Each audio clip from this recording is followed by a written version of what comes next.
betul ya. Iya, iya. Semua Kang Damang? Alhamdulillah. Aduh, Bandung ini ya, Bandung mencekam ya. Waduh, zona merah semua sekarang ini Kang Imam. Iya, betul. Di Padang bagaimana? Padang ya alhamdulillah sih sepertinya tidak seseram di Bandung, Jakarta ya. Oh, Seperti yang diceritakan oleh adik saya di Bandung ya. Waduh, katanya mencekam banget kan. Kalau di Padang ya Pak Billy ya, kita ya ada juga, kita work from home juga, namun sepertinya tidak ini mengerikan gitu ya. Ya selalu mengerikan lah gitu. Masih ya artinya Padang tertinggi juga kalau di Sumatera Barat. Cuma ya untuk situasi lah Kang Yudi ya, situasi memang tidak semencekam seperti cerita-cerita teman-teman atau keluarga di Bandung gitu. Kang Yudi, saya coba bikin jadi co-host dulu ya. Kita coba share screen dulu menjelang acara sebentar. Oke Kang, ya sudah jadi co-host, mungkin bisa dicoba untuk share screen. Baik, teman-teman semua yang sudah hadir di Zoom, ya, yang sudah gabung, narasumber kita sudah juga bergabung, Bapak Yudi Rizaldi, ya, ini narasumber kita. Namun sepertinya nge-lag ya. Nah, sedang mencoba share screen saya rasa.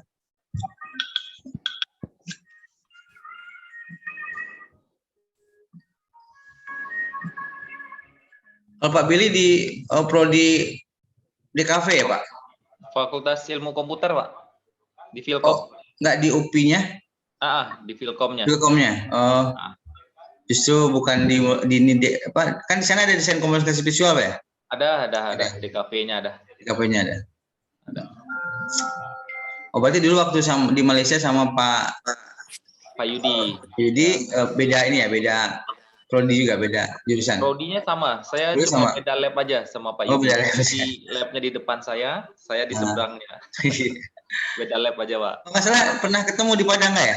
Pak Yudi ini kan udah 2 kali ke Padang nih. Cuma waktu pas beliau ke Padang saya masih di Malaysia. Oh iya. Beliau sudah kita undang live ya. Ya, 3 kali ya. Betul.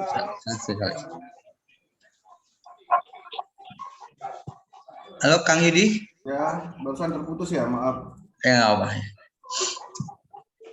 Bagaimana sudah bagus Kang?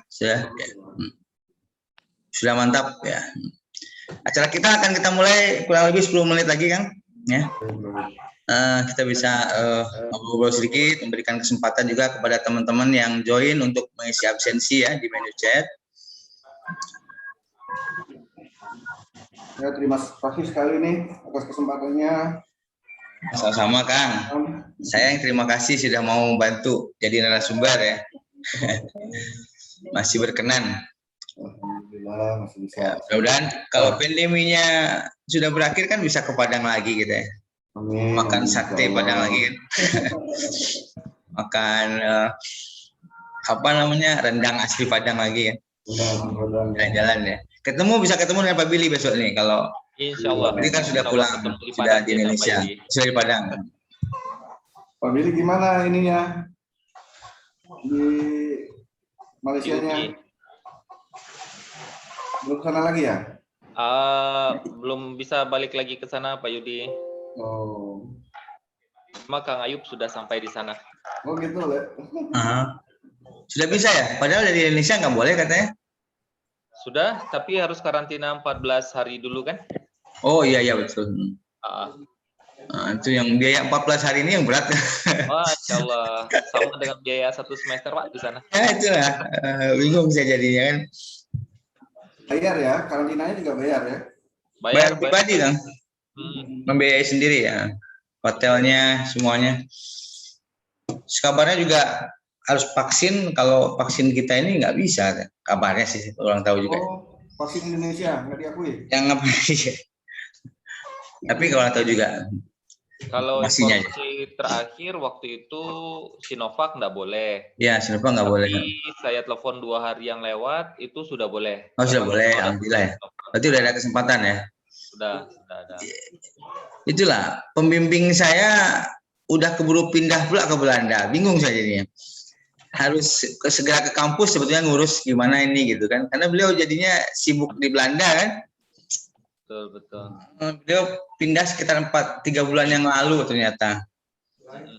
Tapi nggak ada informasinya, tiba-tiba saya sudah di sana katanya, silakan kamu hubungi dulu kampus. Jadi gimana nih, takutnya ngulang dari awal lagi kan kalau beralih gitu. Ya Pak? Istrinya sudah selesai. Seminar proposal sudah, penelitian sudah jalan sekitar 1,5 tahun lah. Cuma masih harus, ini kan syaratnya disertasi kita itu kan harus di kampus saya harus 3 kali publish di Scopus, dipecah 3 gitu. Nah itu yang berat kan, memecah 2 aja udah pusing gitu kan, mana lama lagi 6 bulan minimal. Terperangkap aturan baru kan, kalau dulu cukup 1 kan, karena saya lama nyelesain, terperangkap aturan baru jadi 3 jadi sekarang, dulu 2. Di UPI ada kesempatan tuh Pak Imam, kalau mau nanti ikut ada papernya bisa publish di ijazah juga, itu Scopus juga. Tapi kalau tidak Q3 nanti Pak? Ya betul. Alhamdulillah, ya boleh nanti Q3 ya. November tuh. November ya. Saya lagi memecah ini ya, memecah tesis kita jadi 3 nih. Serahkan ke Pak Yudi Pak. Iya. Memecah jadi 3 nih agak susah. 2 aja udah kerepotan, apalagi disuruh 3. Iya. Karena memang kampus melakukan perbaikan terus di sisi jurnal saya lihat gitu. Siap. Wah, udah yang hadir sudah 158, tapi sebetulnya ini masih 50% dari yang terdaftar ya. Yang mendaftar ada 349, mungkin ada yang double nama, tapi ya nggak apa-apa. Ya ini sudah cukup banyak menurut saya untuk acara webinar.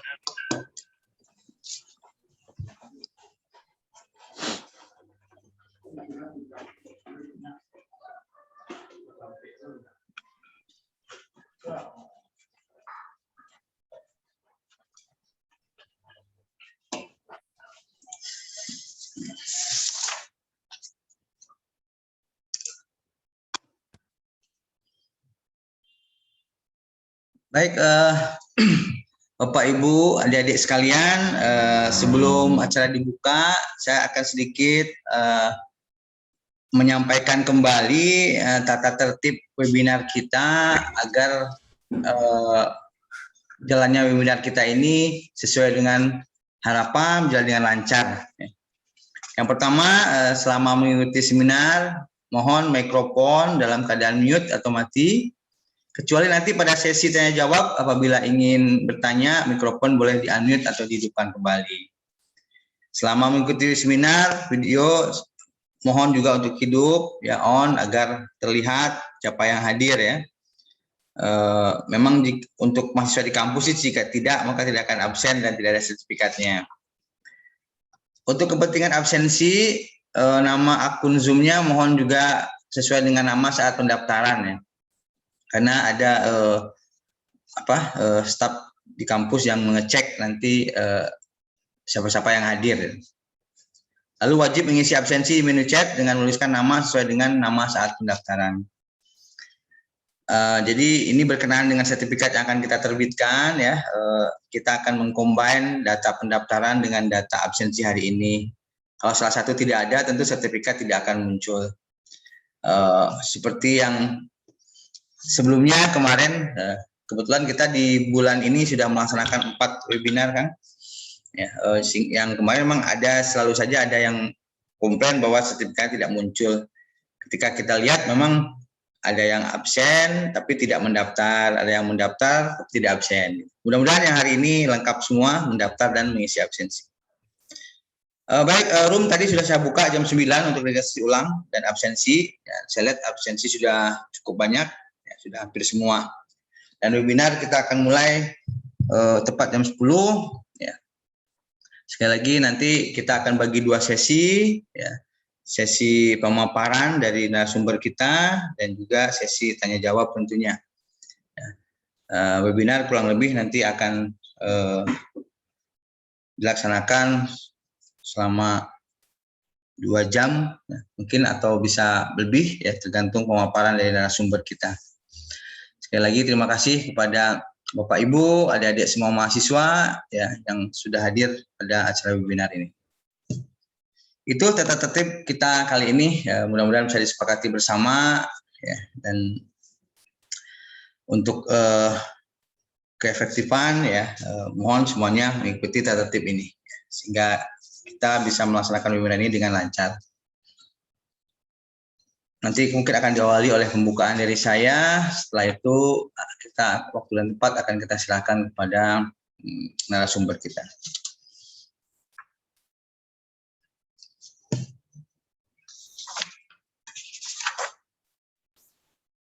Oke, sudah bertambah terus partisipan kita. Kita akan menunggu 5 menit lagi.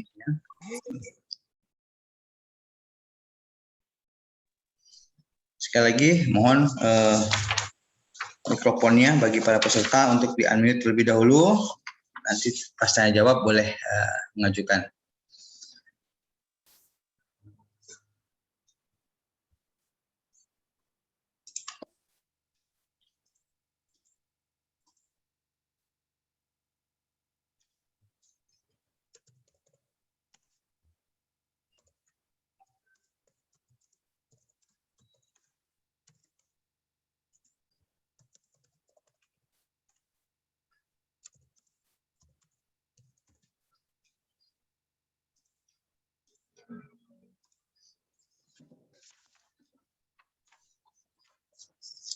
Baik, Kang Yudi udah siap, Kang? Mungkin kita buka saja acara kita pagi hari ini. Ya. Siap, Kang ya? Siap. Oke, siap. Suara juga sudah bagus.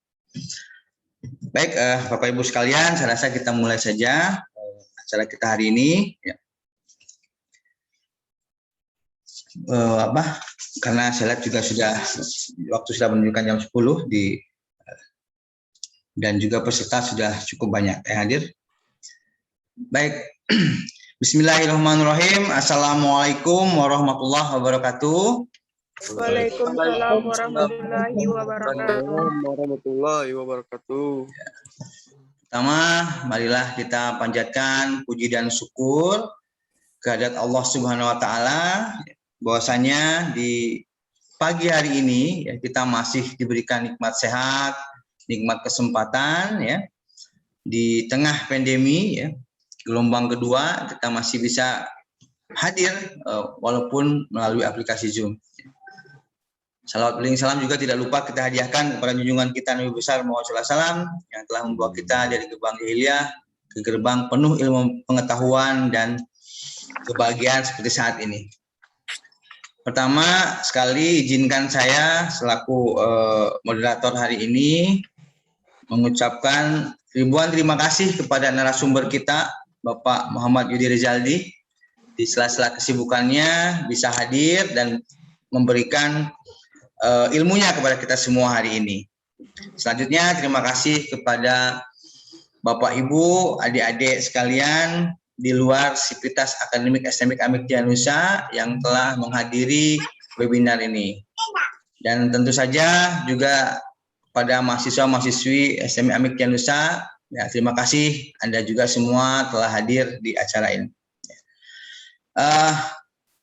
Acara ini tentu saja kita helat dalam rangka untuk menambah keilmuan kita di bidang informatika, khususnya di bidang multimedia. Ya. Karena untuk di kampus SMIK Amik Nusa sendiri, keilmuan multimedia ini memang tidak terlalu dijadikan prioritas karena core program studi kita bukan di sana. Namun kita ada mata kuliahnya, yaitu mata kuliah multimedia dan juga mata kuliah video editing. Nah, oleh karena itu tidak ada salahnya kita menambah keilmuan di bidang multimedia. Karena saat ini multimedia juga sudah merupakan hal wajib yang dikuasai oleh kita sebagai orang-orang yang bergerak di bidang teknologi informasi. Ya. Sebagai informasi juga, Kang Yudi, ya kemarin kita baru saja melaksanakan Olimpiade Komputer di kampus yang salah satunya melombakan video editing. dan desain grafis gitu. Nah, kalau saya lihat adik-adik kita mahasiswa STM Amik Janusa banyak yang berbakat di bidang itu. Karena itu tidak ada salahnya kita menambah keilmuan. Baik, sebelum acara dimulai ya perlu diketahui bersama bahwa webinar kali ini selain dihadiri oleh mahasiswa STM Amik Janusa, juga dihadiri oleh teman-teman dari luar Sivitas Akademi STM Amik Janusa. Ya, sekali lagi terima kasih ya. Ada teman-teman kita dari Universitas Negeri Padang ya, dari Institut Teknologi Padang ITP, ada dari UPY PTK tadi Pak sudah berbincang juga dengan saya Pak Billy ya. Dan teman-teman terima kasih yang paling banyak dari UPY PTK dari luar. Lalu ada dari Universitas Eka Sakti Padang ya. Dari Kementerian ESDM, dari kantor imigrasi, dari kantor Bawaslu Kota Payakumbuh ya. Dari SMK Plus, dari UIN Imam Bonjol, MAN 1 Sukabumi, Semen 1 Lubuk Alung, SMK Wikrama Bogor. Nah, ini kalau dalam pendaftaran saya lihat paling jauh ya, ada dari Bogor. Sekali lagi terima kasih telah bergabung mengikuti webinar ini. Ya. Itu sekedar informasi bagi kita semua dan juga bagi narasumber kita, peserta kita. Yang terdaftar di pendaftaran memang ada sekitar 350, ya kurang lebih. Tapi yang baru hadir sekitar 165 saat ini ya. Tapi peserta kita selain dari yang saya sebutkan tadi. Lalu selanjutnya saya akan sedikit menyampaikan dulu kurikulum vitae narasumber kita kali ini ya. Kebetulan Pak Muhammad Yudi Rezaldi ini sebetulnya tidak asing lagi buat Sivitas STM Amik Janusa karena sudah beberapa kali kita menghadirkan beliau langsung ke kampus ya untuk memberikan keilmuannya tentang multimedia ya.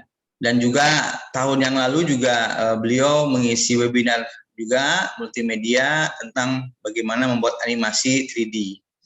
Nah, pada kesempatan hari ini kita mengambil tema ya drone ya, fotogrametri dan ortomozaik untuk animasi 3 dimensi.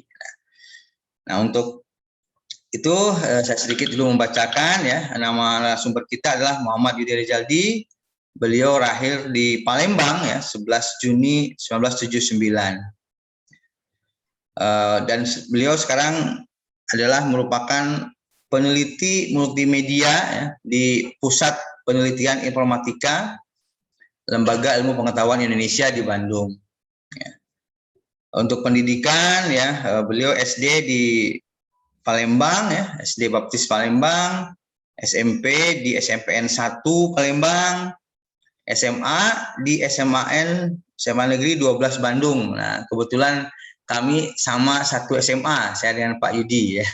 Beliau adalah junior saya waktu di SMA 12 Bandung. Dan ketemu kembali ketika kami sama-sama di Malaysia mengambil S3 kemarin.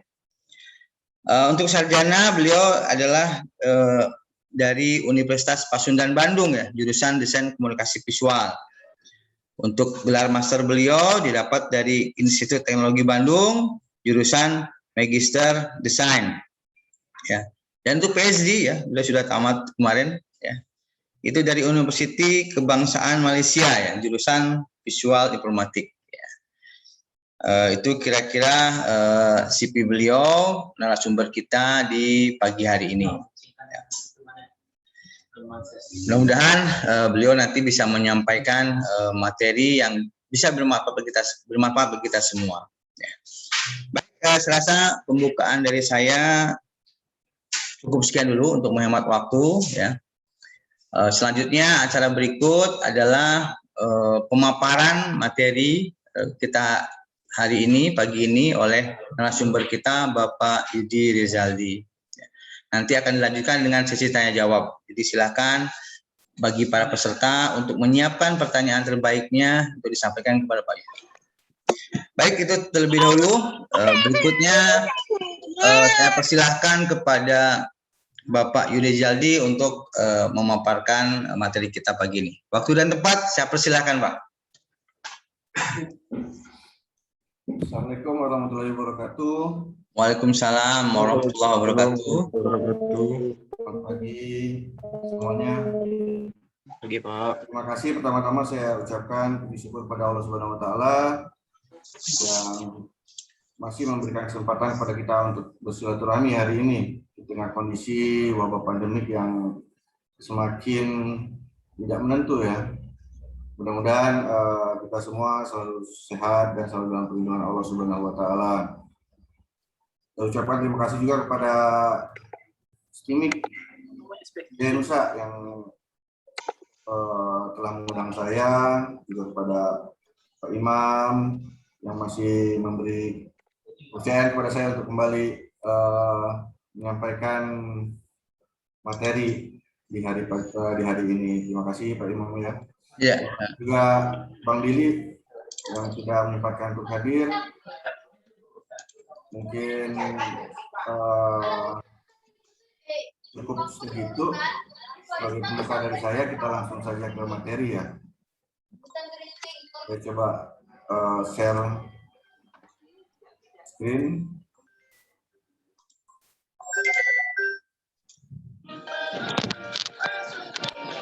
Sudah muncul ya? Silakan, silakan kan. Oke, jadi materi kita di pagi hari ini saya ngambil judul drone, fotogrametri, dan otomozaik untuk animasi 3D. Jadi pagi ini sebenarnya hanya mengupas kulit luarnya saja dari masing-masing topik tersebut. Tentunya nanti dari masing-masing topik tersebut untuk detailnya rekan-rekan adik-adik bisa mempelajarinya sendiri ya. Jadi ini hanya untuk mengupas di luarnya saja. Sebenarnya dalamnya lagi nanti akan lebih banyak lagi. Jadi saya mempelajari ini pada saat disertasi S3 saya. Jadi saya mempelajari ini awal mulanya saya berpikir sebelumnya saya bermain 3D manual ya, 3D manual seperti menggunakan 3D Max, Maya, Blender gitu. Ternyata setelah saya mencoba mempelajari literatur, ada cara-cara lain yang menggunakan memanfaatkan teknologi untuk membuat animasi itu menjadi lebih mudah, menjadi lebih akurat gitu. Oleh karena itu saya mencoba mempelajarinya. Oke, kita mulai masuk ke materi ya.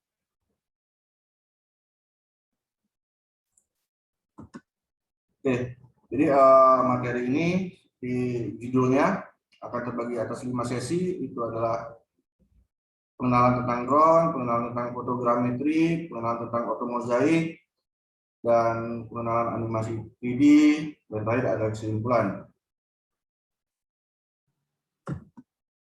Oke, drone, apa sih drone itu? Saya yakin teman-teman, adik-adik sekalian sudah tahu ya, bahkan mungkin ada yang punya, ada yang sering menggunakan, gitu. Apa sih drone-nya, cuma tidak ada salahnya kita coba mengulas secara teoritis, apa sih artinya gitu kan.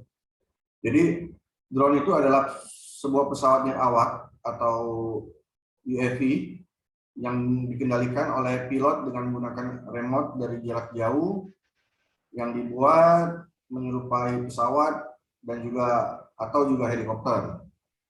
Jadi alat ini dengan teknologi canggih mampu dikendalikan serta memiliki kemampuan terbang yang cukup tinggi dan cukup jauh. Dia juga dilengkapi dengan kamera untuk memantau ataupun merekam dari ketinggian. Sebagai powernya dia menggunakan tenaga baterai untuk daya penerbangannya dan dapat diisi ulang atau di charger. Jadi ini adalah sepintas pemahaman pengertian dari drone sendiri.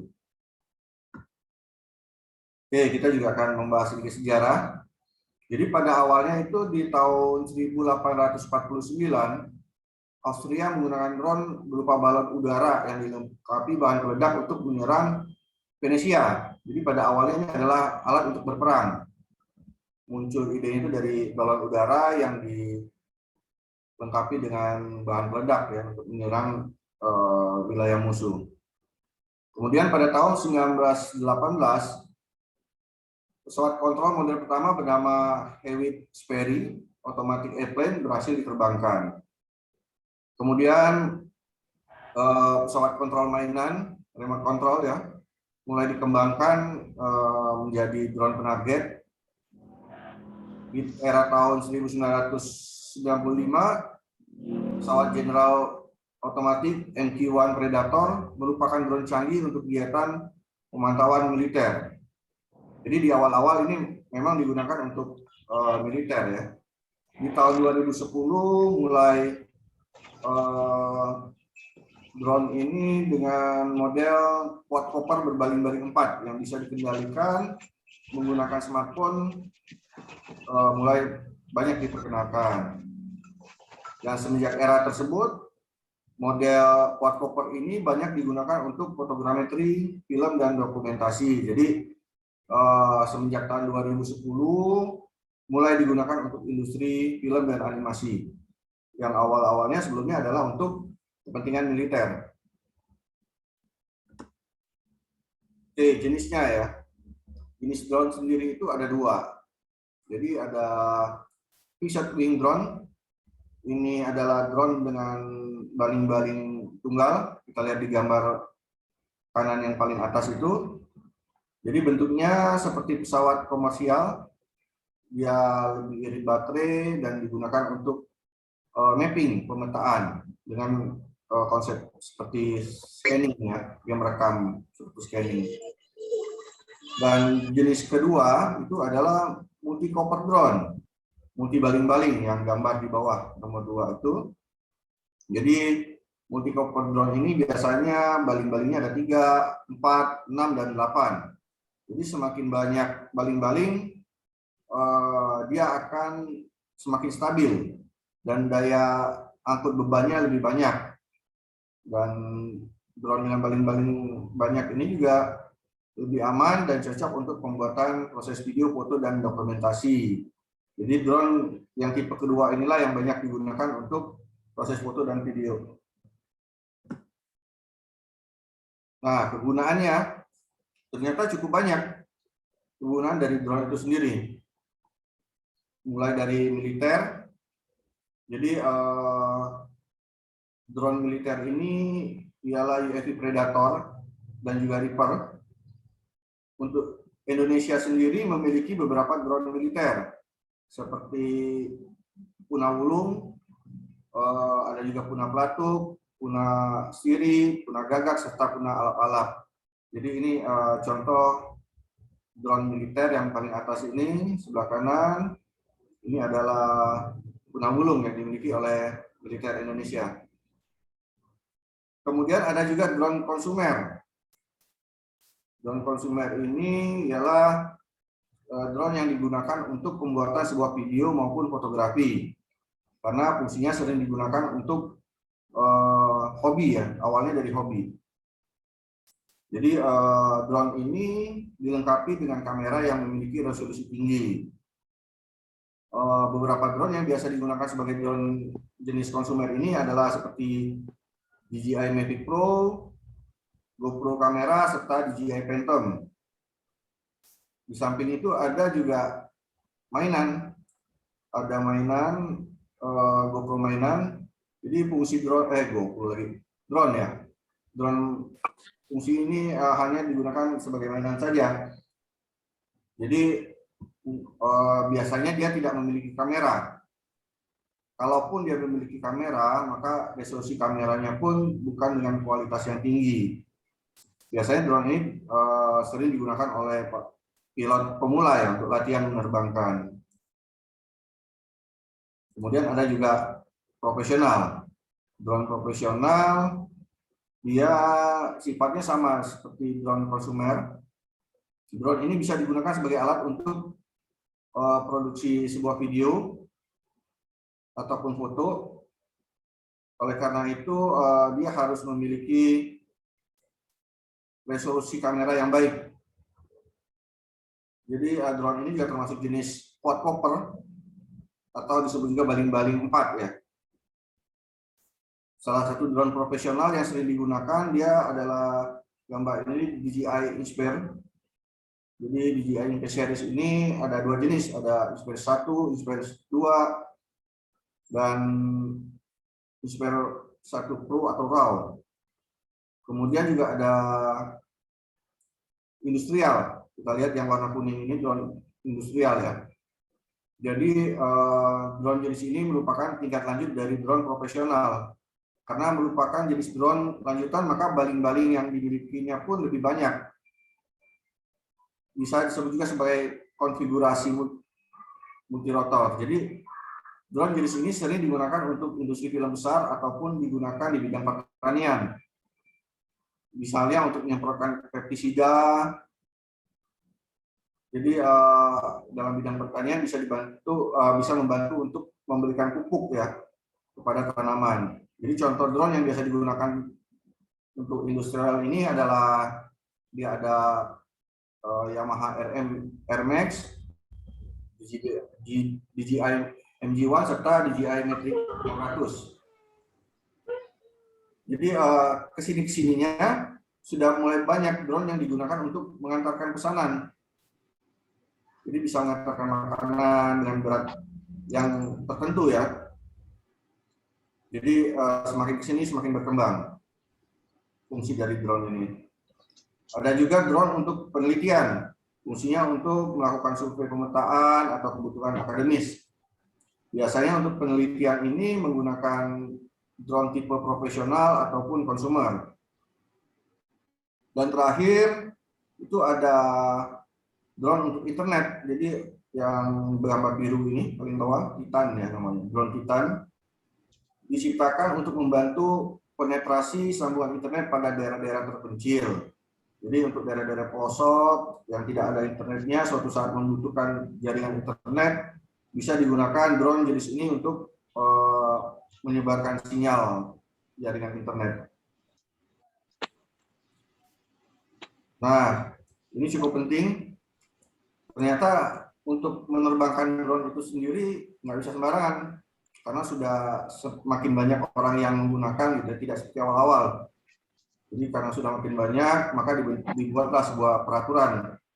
Peraturannya itu dibuat oleh Menteri Perhubungan nomor 90 tahun 2015. Jadi peraturan ini adalah aturan tentang pengendalian pengoperasian pesawat udara tanpa awak di ruang udara yang dilayani Indonesia. Jadi peraturannya adalah sistem pesawat tanpa awak digunakan oleh seseorang, sekelompok orang, atau komunitas hobi, organisasi, atau instansi pemerintah. Kemudian sistem pesawat udara tanpa awak ini tidak boleh dioperasikan pada kawasan tertentu, seperti kawasan udara terlarang, kawasan udara terbatas, kawasan keselamatan, operasi penerbangan, ya, seperti bandar udara, dan sebagainya. Dan kemudian sebuah pesawat udara tanpa awak tidak boleh dioperasikan pada ruang udara yang dilayani sebagai berikut.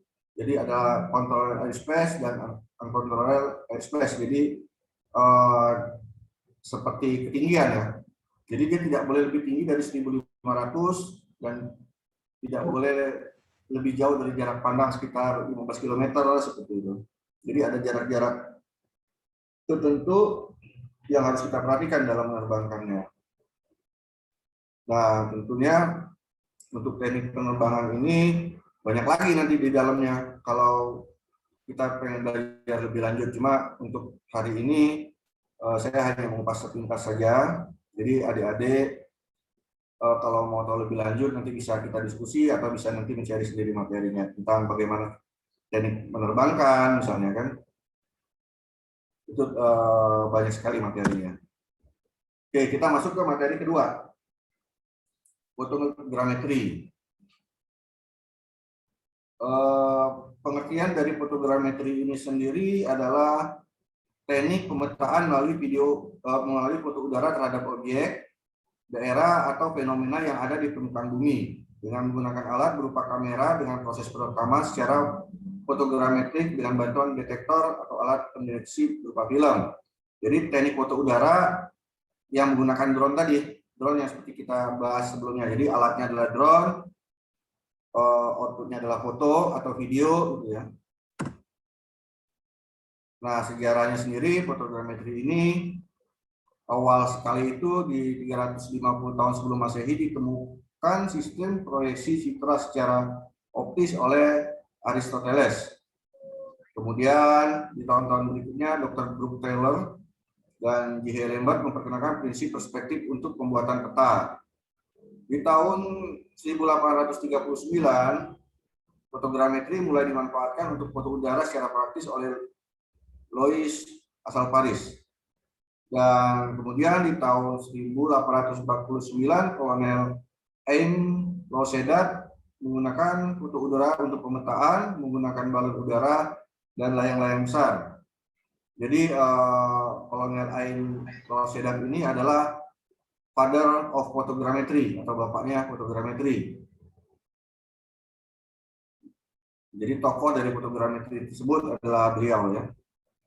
Di tahun 1902, penemuan pesawat telah membawa fotogrametri udara menjadi lebih modern. Dan di tahun-tahun berikutnya, yaitu 1913, pertama kalinya pembuatan peta topografi melalui pemotretan dengan menggunakan pesawat udara dilakukan. Jadi teknik pemotretan itu mulai dilakukan di tahun 1913. Oke.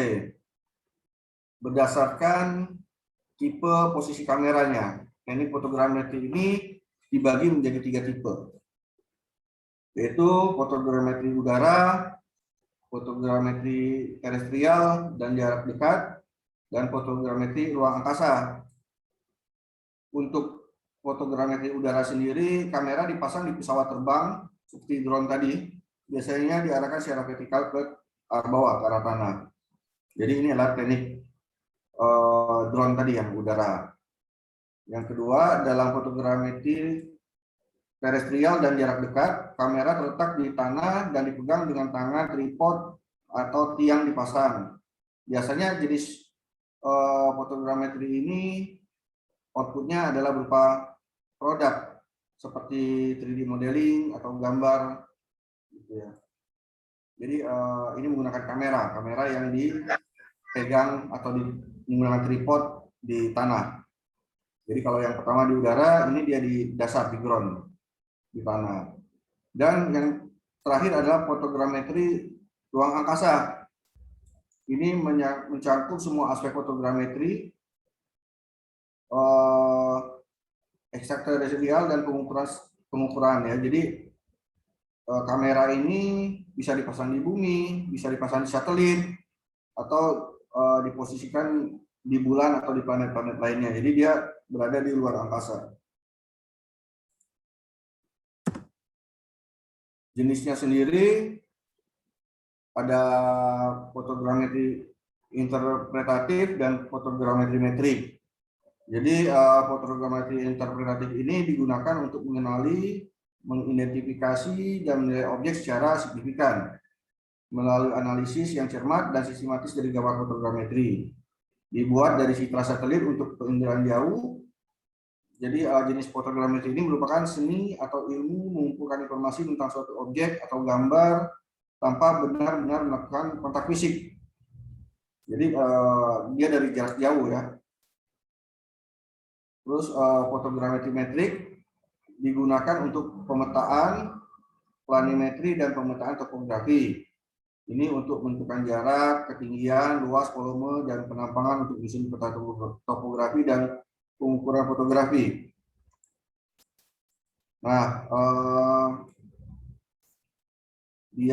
fotogrametri metrik ini digunakan untuk sebagian besar adalah foto udara. Dia terbagi dua, ada planimetri dan topografi. Oke. Untuk kegunaannya sendiri, fotogrametri ini sudah mulai banyak digunakan dalam pemetaan topografi, pembuatan peta, pertanian, hidrologi, astronomi, arsitektur, kedokteran, pemodelan 3D dan animasi, bahkan sudah mulai untuk visualisasi bawah air. Dan cukup banyak bidang-bidang lainnya yang sudah mulai menggunakan teknik fotogrametri ini. Oke, materi tentang fotogrametri selesai sampai sana. Kita masuk ke materi ketiga, yaitu ortomozaik. Jadi kalau drone tadi adalah alatnya, fotogrametri itu adalah proses pengerjaannya, fotomozaik ini adalah proses pengolahan datanya. Jadi otomozaik disebut juga ortofoto atau auto image, yaitu serangkai foto udara yang telah dikoreksi secara geometris sehingga skalanya seragam dan telah dicocokkan melalui perangkat lunak sehingga membentuk gambar komposit baru. Gambar-gambar itu telah disesuaikan untuk relief topografi, distorsi lensa, dan kemiringan kamera. Ortomozaik memiliki representasi yang akurat, maka dapat digunakan untuk mengukur jarak atau ukuran yang sebenarnya dari sebuah objek.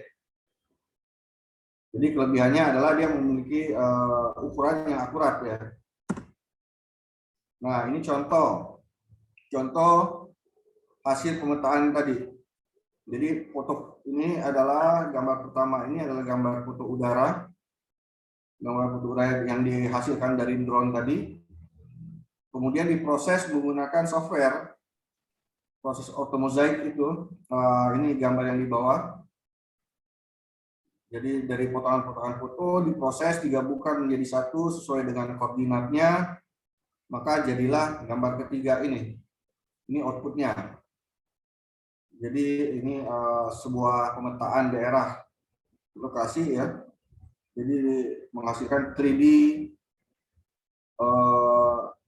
dari sebuah daerah. Ini contoh hasil pemetaannya. Ortomozaik ini juga selain untuk pemetaan juga contoh untuk objek ya. Ini adalah contoh hasil 3D objek. Jadi objek tertentu kita gunakan teknik kamera yang drone ya. Jadi kan ada yang udara, ada yang di bawah ya, kamera bawah di dasar, menggunakan kamera yang memfoto sekeliling dari objek yang akan kita ambil, kita foto sekelilingnya dari ketinggian, dari tengah dan dari bawah, maka dia bisa menghasilkan objek 3D dari sebuah objek yang kita ambil tadi. Ini contohnya.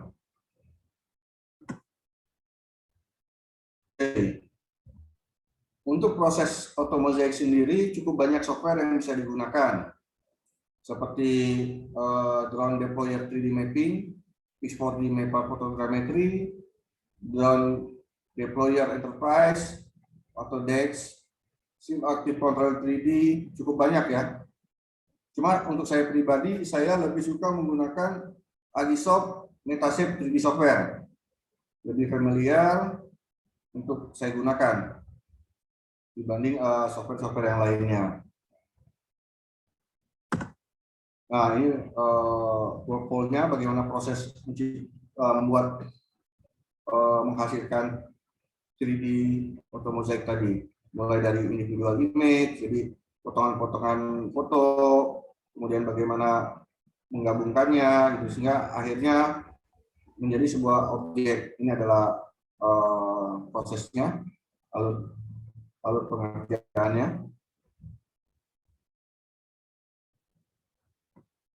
Oke, selanjutnya ke materi terakhir ya, animasi 3D.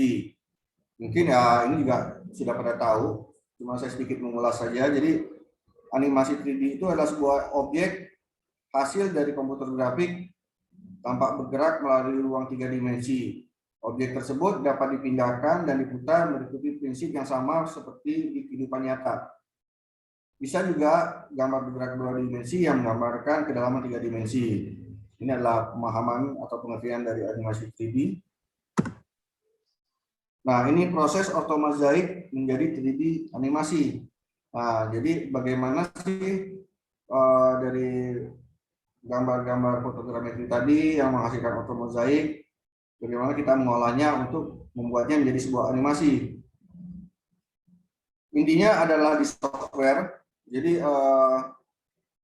hasil ortomozaik tadi yang pada penjelasan sebelumnya sudah menjadi ortomozaik, kita ekspor filenya, kita lihat extensionnya, mungkin FBX ataupun extension yang lain yang support dengan software multimedia, software modeling. Contohnya adalah extensionnya FBX ya. Nah, nanti setelah dari sana kita buka software modelingnya, mungkin 3D Max atau Maya atau Blender gitu ya. Kita import di software modeling tersebut. Kemudian di software tersebut kita lakukan proses editing. Kadang-kadang hasil, ini ada contoh gambar, hasil dari AutoMosaic itu masih kurang maksimal. Itu perlu kita edit lagi dan kita remodeling. Jadi ini ada contoh dua gambar. Gambar atas itu adalah hasil dari AutoMosaic yang masih belum sempurna, dan di bawah itu adalah hasil yang sudah kita lakukan remodeling di software pemodelan. Ini waktu itu menggunakan Blender, jadi diperbagus lagi hasilnya.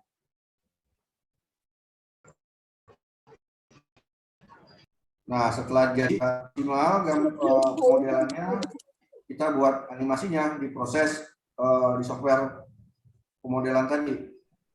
Contohnya di Blender atau 3D Max. Terakhir baru kita render menjadi sebuah animasi. Oke, sampai sini adalah prosesnya. Jadi ini adalah bagaimana mengolah hasil dari AutoMosaic menjadi animasi. Oke, untuk animasi sendiri itu cukup banyak software ya. Ada software yang gratis dan ada software yang berbayar. Yang gratis itu ada Blender, DaVinci Studio, Hexagon, Fusion 360, Houdini, Wings 3D, Rocket 3F. Sedangkan untuk yang berbayar ada Autodesk 3D Max, Cinema 4D, Maya, ZBrush, Houdini, Modo, Lightwave 3D. Gitu. Untuk saya pribadi, untuk software yang pemodelan animasi 3D ini, saya kalau yang gratis menggunakan Blender, kalau yang berbayar itu menggunakan 3D Max. Ya, mungkin adik-adik kalau tertarik nanti bisa mempelajari sendiri masing-masing software tersebut, bagaimana cara membuat pemodelannya. Nah, ini contoh animasi ya, hasil akhir dari proses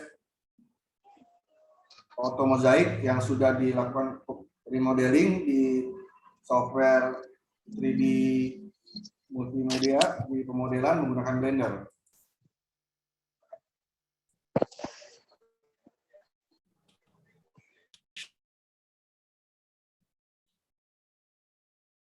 Dia agak berat. Nah, ini hasilnya, animasinya. Jadi dari gambar udara tadi kita bisa buat modelan animasinya. Oke, terakhir kesimpulan ya. Jadi pada intinya drone itu adalah sebuah alat yang digunakan untuk mengambil gambar udara, bisa berupa foto atau berupa video. Untuk kasus ini saya menggunakan foto. Dan kemudian diproses hasilnya menjadi fotogrametri berupa ratusan atau bahkan ribuan foto-foto yang kemudian akhirnya nanti kita proses menggunakan software menjadi sebuah AutoMosaic dari lokasi tersebut. Jadi bisa menjadi bangunan, bisa menjadi objek, bisa menjadi pemodelan, dan terakhir setelah kita lakukan remodeling, pembuatan animasi, akhirnya menjadilah sebuah animasi 3 dimensi. Kurang lebih seperti itu yang saya simpulkan. Jadi selama ini orang-orang kebanyakan orang itu hanya masih berhenti di AutoMosaic. Setelah jadi AutoMosaic, belum diteruskan menjadi animasi. Jadi saya mencoba melanjutkan dari AutoMosaic tersebut dimanfaatkan menjadi animasi 3D yang ternyata bisa digunakan untuk bidang-bidang dikombinasikan dengan bidang-bidang keilmuan yang lain, seperti misalnya membuat animasi simulasi banjir, animasi tsunami, gitu ya. Itu ya dengan lokasi yang akurat. Lokasi seperti akurat yang dimaksud itu adalah ketinggian bangunan, terus ketinggian dataran, gitu ya, luas bangunan, koordinatnya, gitu. Sedangkan kalau animasi-animasi sebelumnya yang menggunakan teknik-teknik pemodelan biasa, dia belum mampu untuk melakukan akurasi lokasi seperti koordinat, volume pemodelan, dan sebagainya. Itu kesimpulan materi saya hari ini. Sebagai penutup, saya akan mencoba memperlihatkan sebuah contoh video fotogrametri mapping area.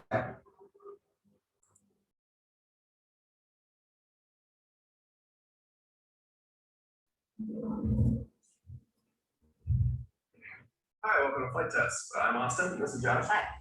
And today we're going to be talking about 3D mapping. So what are the basic things you need to do to set this up? So the system that I'm using is called Drone Deploy, and they basically are our company is trying to make it really easy to get topographical data and to do 3D modeling. The DJI Go app.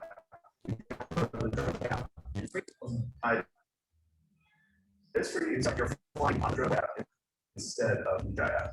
And you actually have to close the DJI app because only one app can talk at a time to the drone. As soon as you open the app, it opens up a grid, so it senses where you are, and it basically makes a flight path for determining how many photos it's going to take and what order it's going to take them. And you can adjust it by selecting these points. You can actually kind of fine tune the area that you want to. So it has geofencing. Now, what about the overlap and everything? Is that predetermined for you? Yeah, that's something that I didn't know yesterday when I was first that that's all stuff you can edit. So you can edit the altitude and run that while doing its grid. One thing I found is that the lower it is, the lower Ini adalah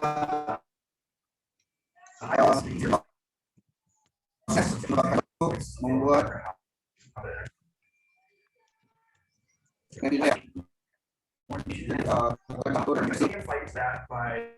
luas daerah, ketinggian kamera, foto yang terambil, gitu ya. Maaf Pak Yudi, suara penjelasan dari Pak Yudinya tidak jelas Pak.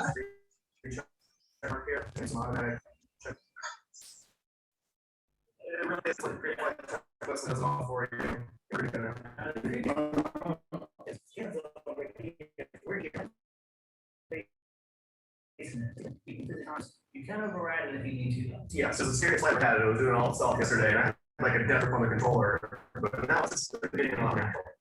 So you just hit the fly button, ready? There it goes. No, it's not. And the default altitude to run a mission is 246 feet. And I have to lower it to 700 feet. Again, we're trying to do a structural free of this property. And so I think that more resolution is more helpful when you're trying to. Videonya juga putus-putus, maaf Pak, mungkin jaringan kali ya. Videonya terputus-putus gitu, baik gambar maupun suaranya. Statue. Atau kalau dari Mas Imam bisa di play nggak?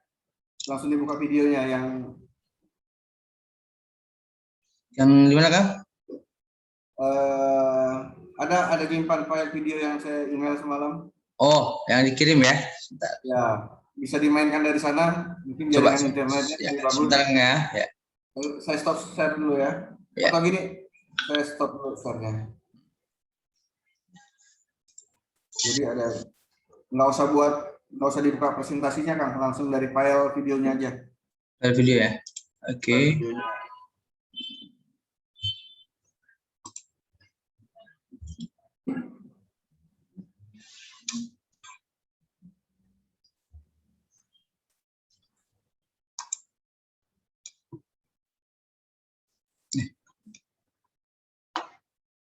Maaf sebentar, saya yang video yang tadi ya Kang ya? Iya. Ya, sebentar. Setelah itu harus selesai, langsung yang video keduanya. Oh, video kedua ya? Ya, yang pertama dulu kan, yang Oh, iya. barusan. Oke. Bisa di pertengahan saja mungkin ya. Ini videonya ada. Oke, sebentar.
Suaranya keluar ya? Iya, nggak ada suaranya. Sudah ada kan?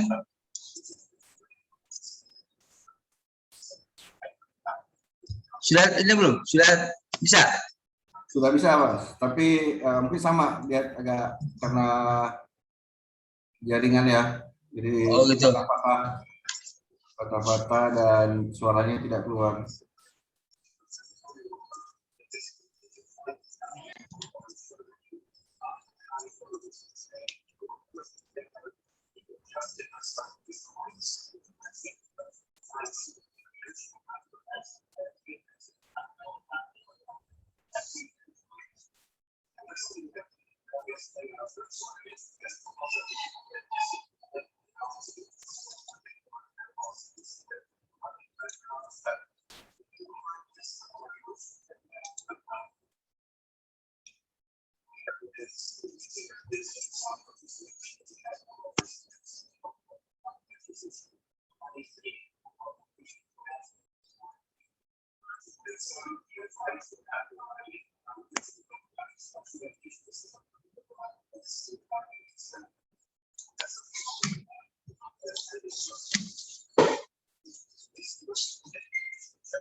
Kalau sini lancar, tapi kesananya ini ya. Putus jaringan.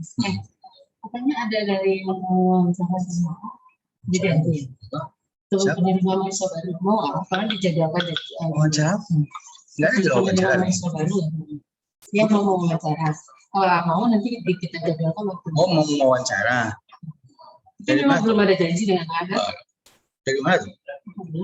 Hah? Kan. Paling minta iklan nanti.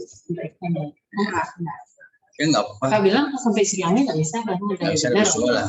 Jadi juga dikti juga nanti ada dikti jam 2 lagi. Berarti pagi aja. Besok. Besok sekolah jam 9-an. Yes.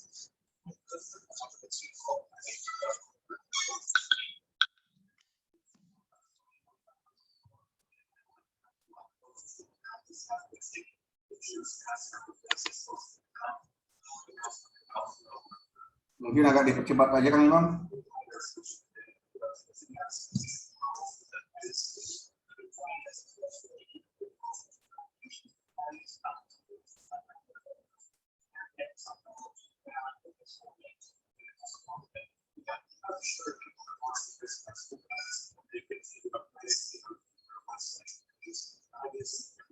Jadi ini adalah teknik pengambilan drone-nya ya, udara.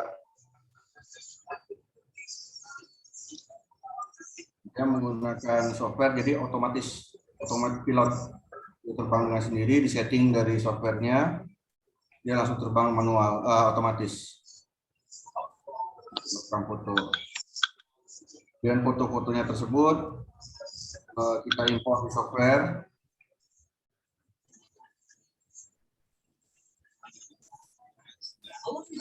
Ini adalah lokasi ya, lokasinya kita bisa setting.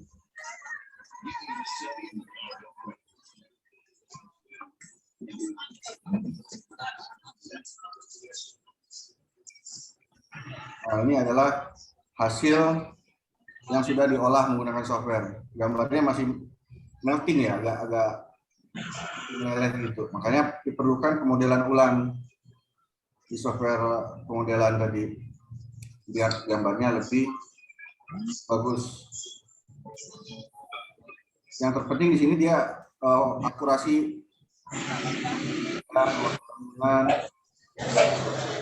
dia akurat, termasuk ketinggian tanahnya gitu. Jadi yang bisa kita manfaatkan dari hasil otomozaik itu adalah akurasinya. Sedangkan estetikanya biar dia lebih baik lagi gambar-gambarnya, pemodelannya kita lakukan pemodelan ulang, software pemodelan 3D modeling, 3D Max, Maya dan lain-lain tadi.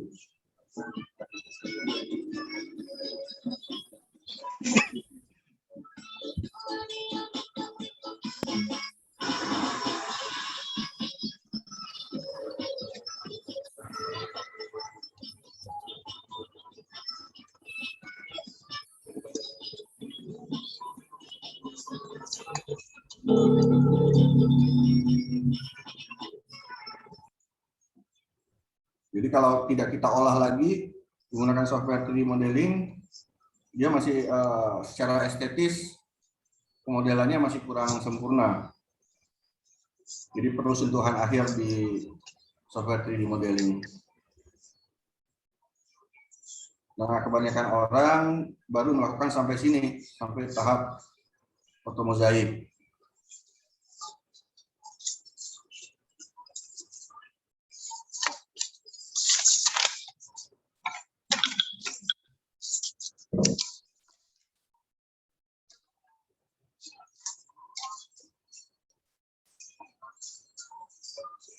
Oke, mungkin cukup ya Kang Lama.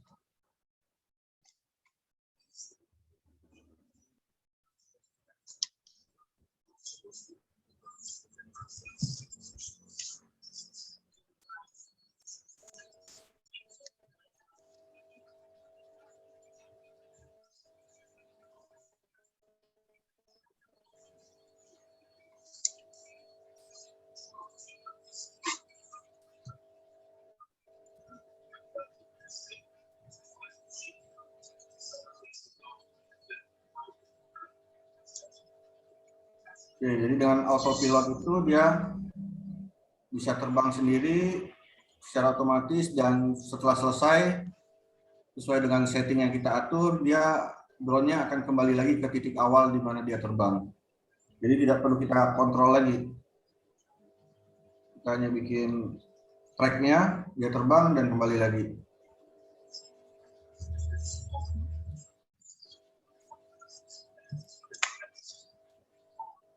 Oke, Kang Imam, cukup.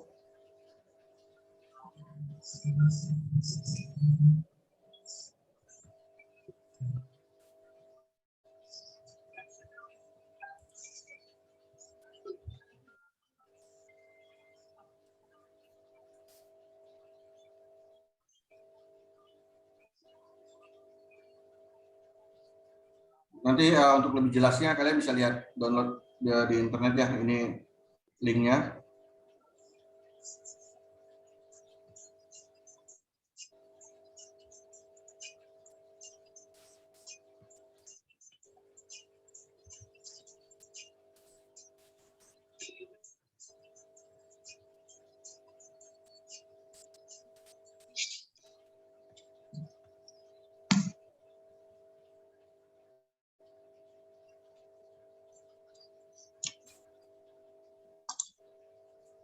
Oke, Kang Yudi, silakan dilanjutkan, Kang.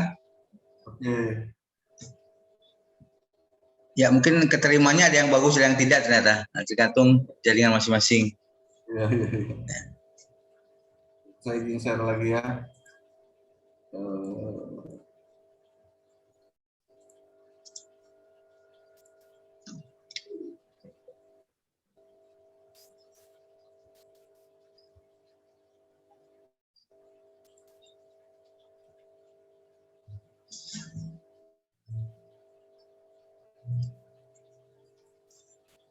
Oke, selanjutnya ini adalah contoh fotogrametri pemodelan dari objek. Kalau tadi buat pemetaan ya, kalau ini untuk membuat sebuah objek.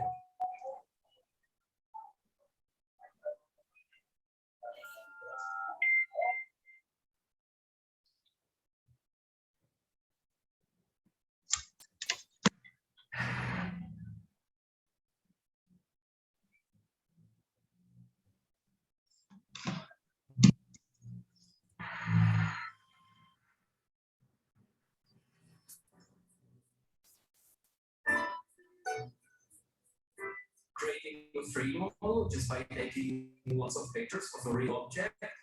Yes. Photogrammetry is fine, and it's easy to get the results, and it's still completely free.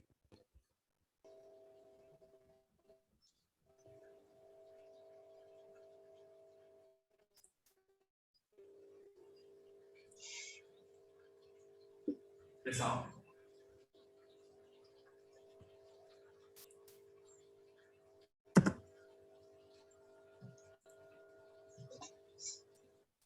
Oke, mungkin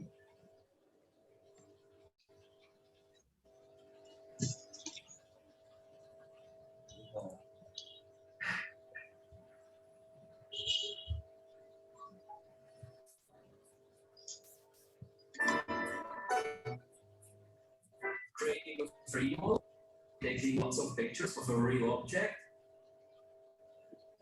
Photogrammetry is back, and it's better.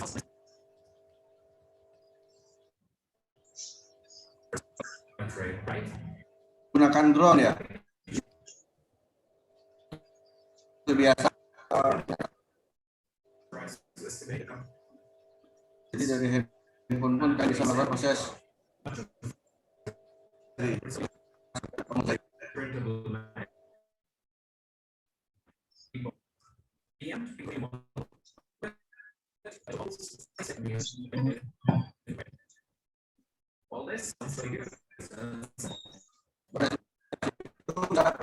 kalian print menggunakan printer 3 dimensi. Things have changed, and a new player has entered the photogrammetry. Meet Mushroom. Mushroom is free. Open source photogrammetry tool.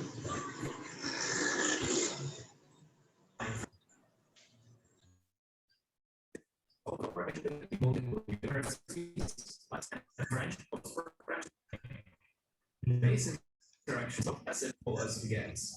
Drag and drop pictures into the Mushroom window. It's dark. However, in Mushroom, you can also unentrable.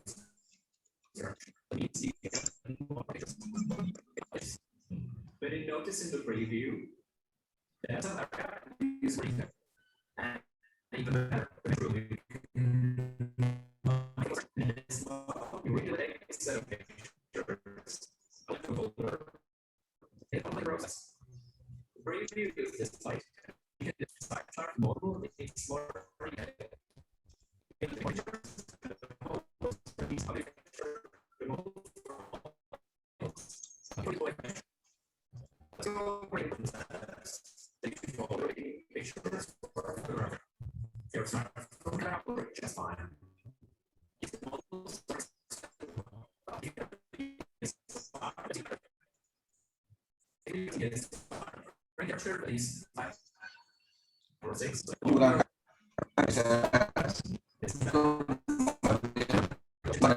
Videonya memang putus-putus, Kang.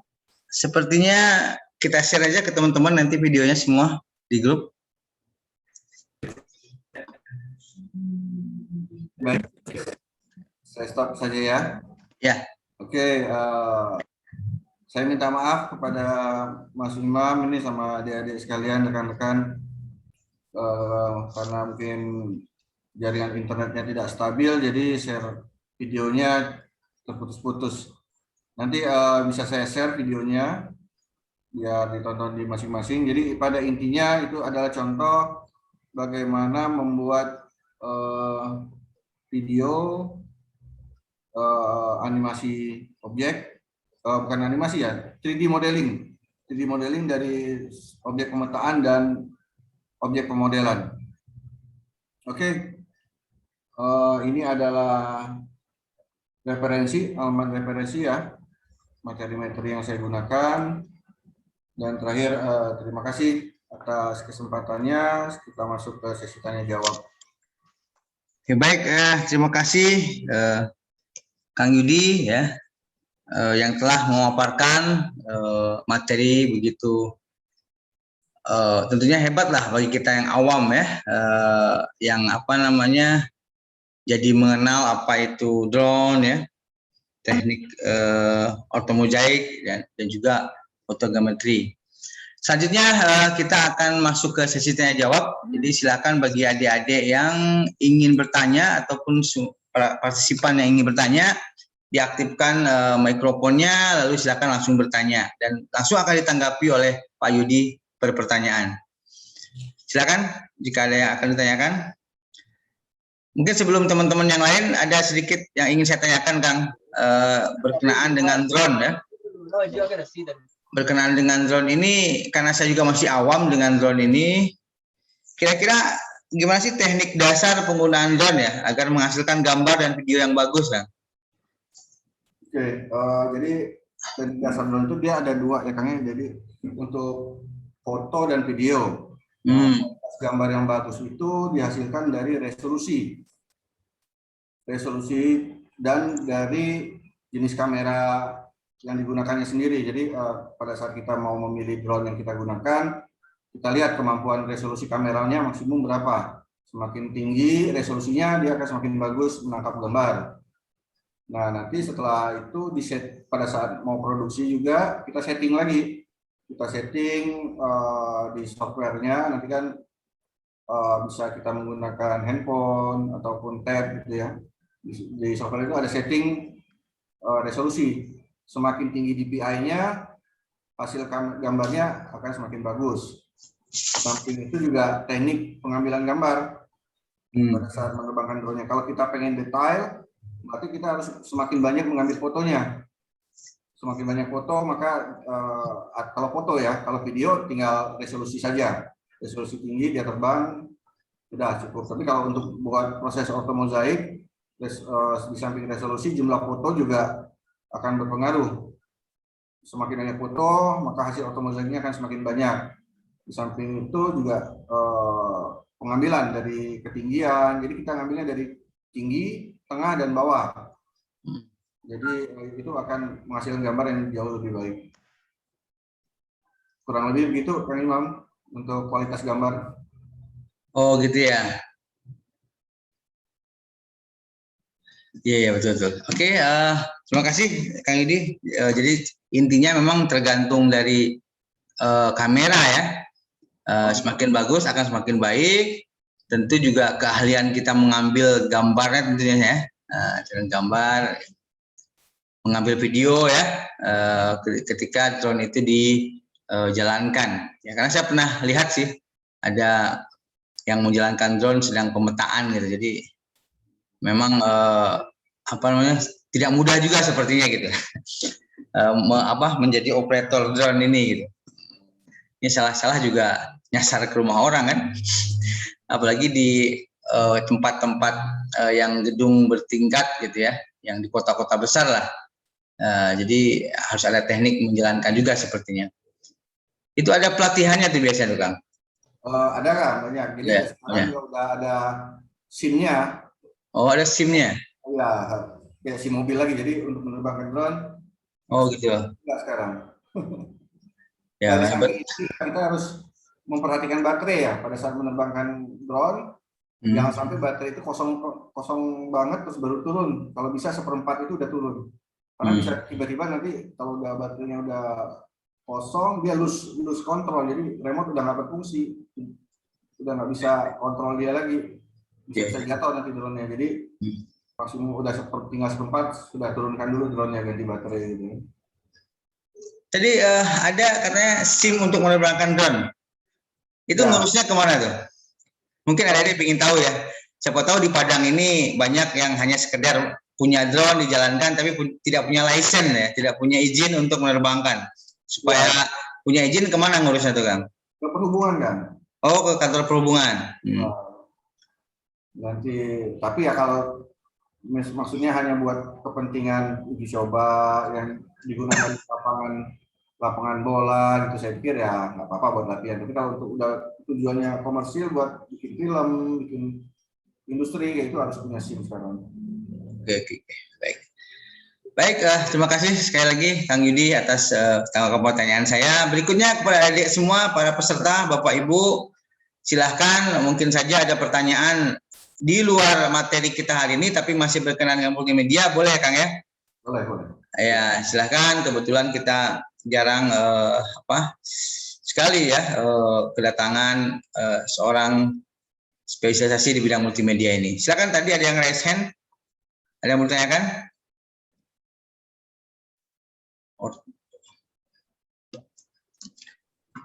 Silakan adik semua kalau ada yang ditanyakan.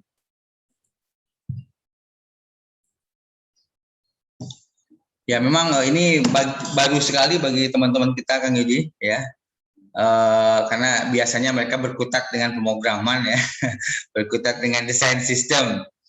Nah tentu saja ilmu ini akan sangat bermanfaat sebagai penambah penambah keilmuan ya, adding dari core keilmuan mereka gitu.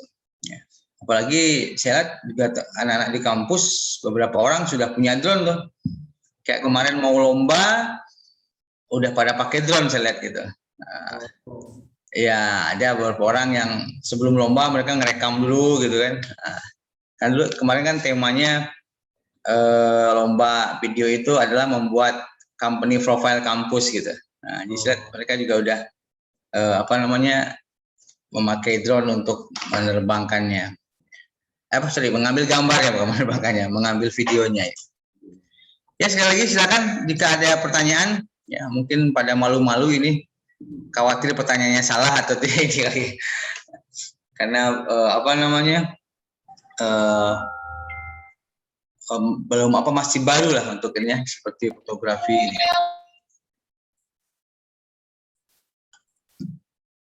Oke, sekali lagi gimana? Ada semua ada pertanyaan ya? Nanti tentu saja kalau ada pertanyaan lanjutan juga bisa melalui email Kang ya? Boleh. Bisa melalui email gitu ya, bisa melalui WhatsApp gitu ya, ada pertanyaan lanjutan ya. Siapa tahu nanti ada pelatihan untuk menerbangkan drone gitu ya. Nah, kita adakan gitu ya. Nah, tapi yang punya gitu ya. Atau kita nanti mengadakan workshop lah untuk memanipulate hasil drone ini gitu ya, fotogrametri dan otomozaiknya gitu, sehingga bisa langsung terlihat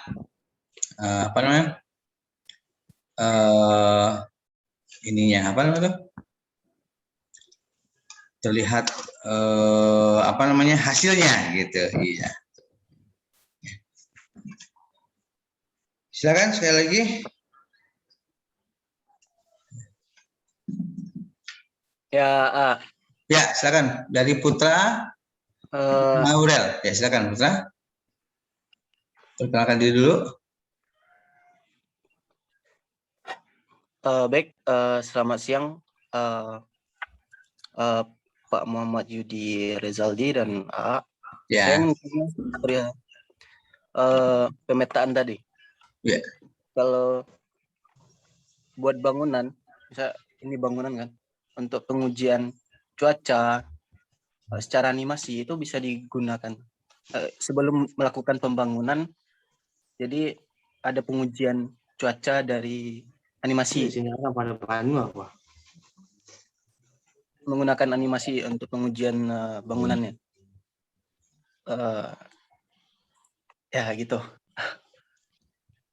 Ya mungkin ini Kang, pertanyaannya sepertinya apakah bisa kita melakukan pengujian cuaca gitu ya terhadap bangunan yang akan dibangun ya gitu?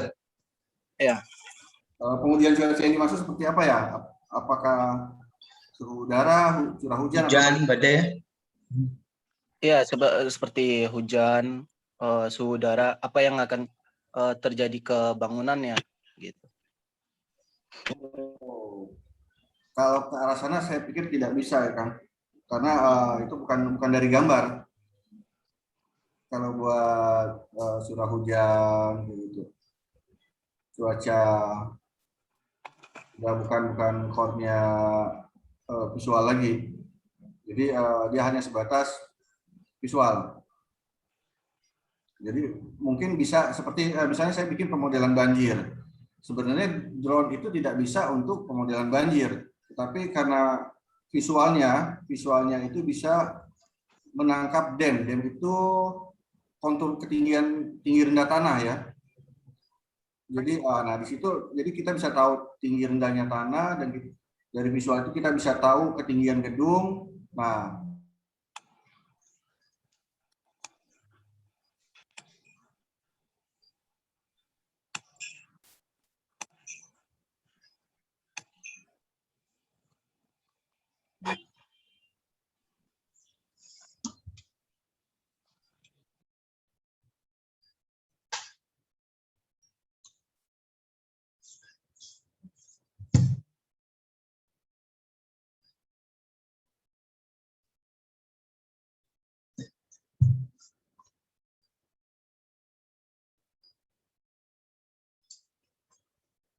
Sepertinya terputus dengan Pak Yudinya sebentar.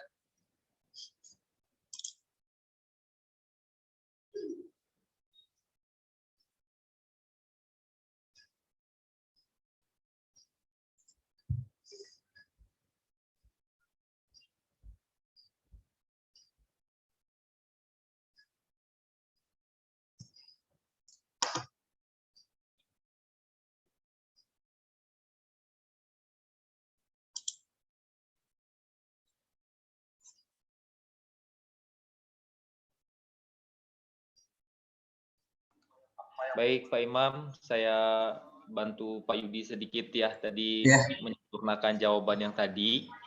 Itu yang terbaik adalah melengkapi drone itu dengan sensor suhu ya. Nah, ada sensor kelembaban juga.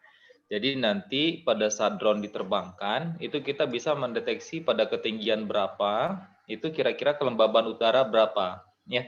Semakin tinggi kelembaban udara, itu kemungkinan akan hujannya akan sangat tinggi.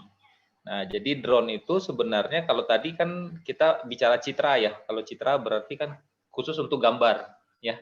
Tapi pada saat kita sudah lengkapi dengan banyak sensor, nah dia kemungkinan bisa digunakan untuk banyak kegunaan yang lain. Jadi bisa dimanfaatkan untuk yang lain. Hanya saja yang paling penting itu karena drone dia menggunakan banyak propeller, banyak baling-baling, sehingga kadang udara di sekitar itu ikut terhirup ya. Jadi kadang tingkat akurasi dari sensornya juga bisa terpengaruh oleh baling-baling tadi. Jadi bisa atau tidak, jawabannya bisa, hanya akurasinya yang perlu nanti diujikan ya. Nah, jadi itu bagus bagi yang punya drone, nanti lengkapi dengan humidity, bikin sistem monitoring nanti di remote-nya. Nah, itu bisa ngecek kira-kira prediksi Padang akan hujan atau tidak gitu. Oke, terima kasih, itu tambahan dari Pak Billy karena beliau juga pakar di situ sepertinya sama dengan Pak Yudi. Nah, untuk teman-teman anak SK sistem komputer Janusa, nah ada masukan ini. Jadi Anda pun mungkin saja bisa mengambil judul skripsi ya. Atau judul skripsi kita tidak boleh lagi alat ya, tapi untuk di inilah di mata kuliah robot ya, di mata kuliah robot Anda bisa membuat drone yang dilengkapi dengan suhu ya, ataupun pendeteksi ketinggian gitu. Ya, gitu ya Pak Billy ya. Nah, kebetulan di Janusa juga ada jurusan sistem komputer yang anak-anaknya memang membuat alat ya, membuat alat selain di jaringan juga Nah, mungkin bisa ada ide lah nanti untuk Robotik, ya. robotiknya, Konsentrasinya ke robot. Robot vision ya. Mereka ada mata kuliah robotik, robot vision. Nah, sepertinya bisa memanfaatkan sensor-sensor tersebut. Jadi kalau yang diceritakan oleh Pak Yudi tadi tentu saja masalah citra gambar untuk membangun semua animasi. Tapi untuk ke arah alat ya, controller saya rasa gitu ya, atau pendeteksi bisa menggunakan alat-alat lainnya. Betul Pak Imam. Ya, terima kasih Pak Billy ya atas tambahan ilmunya. Kita masih menunggu Pak Yudi ini kemungkinan jaringannya sepertinya bermasalah atau sebentar kita coba hubungi dulu.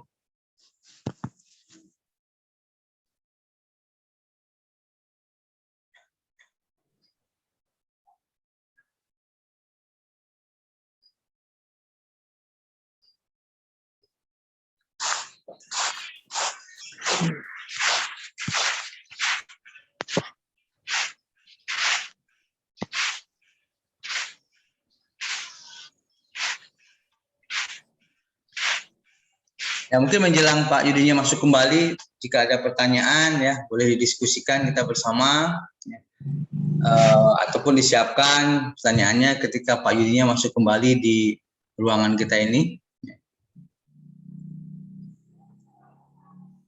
Ya sebentar, beliau sedang berusaha untuk join kembali.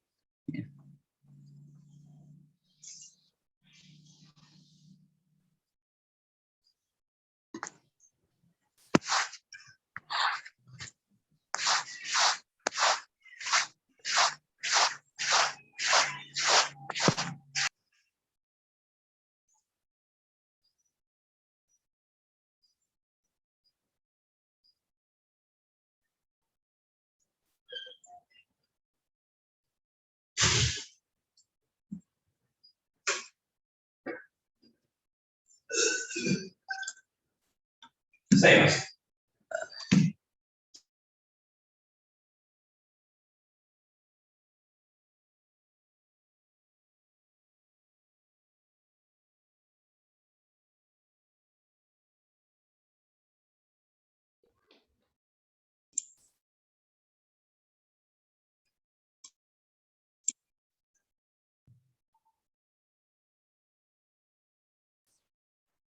Oke, anak sekalian, jika ada pertanyaan, ya mungkin bisa kita diskusikan. Di sini juga ada Pak Billy, mungkin yang bisa bantu nanti.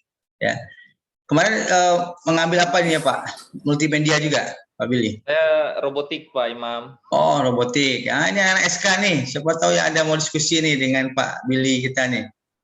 Pak Dokter ya. Menjelang Billy. menjelang masuk gitu ya. Boleh, silakan. Siapa ini? Tio, Pak. Tio ya. Ya. Tio. Silakan Tio. Itu kan kalau seandainya tadi Pak Billy bilang pakai drone untuk sensor kan Pak? Sensor humidity kelembaban ya. Ya. Kalau misalnya itu jenis sensornya kita pakai sensor apa Pak? Ada soalnya ada beberapa drone. Kalau misalnya kan kalau kayak drone Inspire tuh kan terlalu mahal Pak. Ya, kalau buat kita gitu. Jadi kalau seandainya kita bikin gitu, terus kita pakai, nah drone ini diperuntukkan untuk scanner 3D bangunan misalnya atau ketinggian gedung atau apa gitu. Sensornya kita pakai apa Pak? Kalau boleh tahu Pak. Oke, baik. Jadi terima kasih banyak sebelumnya sama Tio ya. Halo? Ya, Pak. Ya, Tio bisa dengar ya suaranya ya? Ya Pak. Oke, jadi yang pertama Tio, kalau yang apa sarankan, yang pertama sekali untuk mengukur ketinggian itu sebenarnya ada ultrasonik salah satu yang bisa ya, yang salah satu yang bisa. Setelah itu juga sebenarnya untuk indikatornya ada telemetri. Nah, yang disayangkan pada saat kita membuat secara manual atau kita buat sendiri atau kita rakit sendiri untuk drone itu, nah itu akurasinya akan sangat sulit didapatkan ya, walaupun bukan tidak mungkin. Karena biasanya autopilot itu harus disetting dulu terlebih dahulu, ya. Jadi kalau misalkan Tio ingin membuat scanner, nah yang artinya akurasinya harus tinggi, biasanya kita harus memang menggunakan yang memang biasanya build up. Nah, build up itu artinya sensor yang sudah digunakan, ya. Salah satunya kalau yang kita pakai untuk di udara, ya, di udara itu biasanya ultrasonik. Tipenya sih boleh apa aja, ya. Lalu bagaimana untuk dengan yang ada di air? Bahkan kalau kita bicara kita gunakan drone, setelah itu kita ingin mengukur misalkan yang ada di tengah-tengah laut, ya, bagi yang mau mengkombinasikan itu kita bisa pakai sonar. Nah, jadi untuk ketinggian sebenarnya bisa ada banyak sensor, tapi yang diperlukan di sini adalah akurasi yang tinggi. Nah, akurasi yang tinggi biasanya kita gunakan build up. Contoh kalau misalkan boleh dicontohkan antara SRF sama parallax, ya. Nah, untuk SRF itu harganya murah, tapi dengan akurasi yang rendah. Sedangkan untuk parallax itu biasanya dengan akurasi yang cukup tinggi, bahkan bisa sampai dengan hitungan senti, ya. Nah, jadi itu salah satu model sensor yang bisa digunakan. Hanya saja pada saat terbang itu biasanya akurasi akan terganggu. Nah, seperti itu. Ya, itu tanggapan dari Pak Billy. Tio, terima kasih. Ya, Pak. Mas, ketemu dengan sebidang ilmu ya, anak sistem komputer ya, dengan Pak Billy di sistem komputer juga prodinya. Ya, saya di sistem komputer. Oh, sama. Ya, siap. Bisa berbagi ilmu nih anak-anak kita ya, Pak ya. Yang paling sederhana pakai telemetri aja. Yang paling sederhana pakai telemetri. Jadi nanti perbandingannya adalah size gambar dengan ketinggian. Itu yang paling efektif. Paling mudah ya, maksudnya paling mudah. Tapi kalau itu untuk mengukur size. Nah, kalau untuk jarak tadi sebenarnya ultrasonik sudah cukup lumayan lah untuk mengukur jarak. Kalau seandainya kita pakai lidar masuk nggak, Pak? Kalau kita pakai lidar itu biasanya kan kita gerakannya manual ya, bukan menggunakan drone biasanya. Nah, tapi apakah bisa? Jawabannya bisa.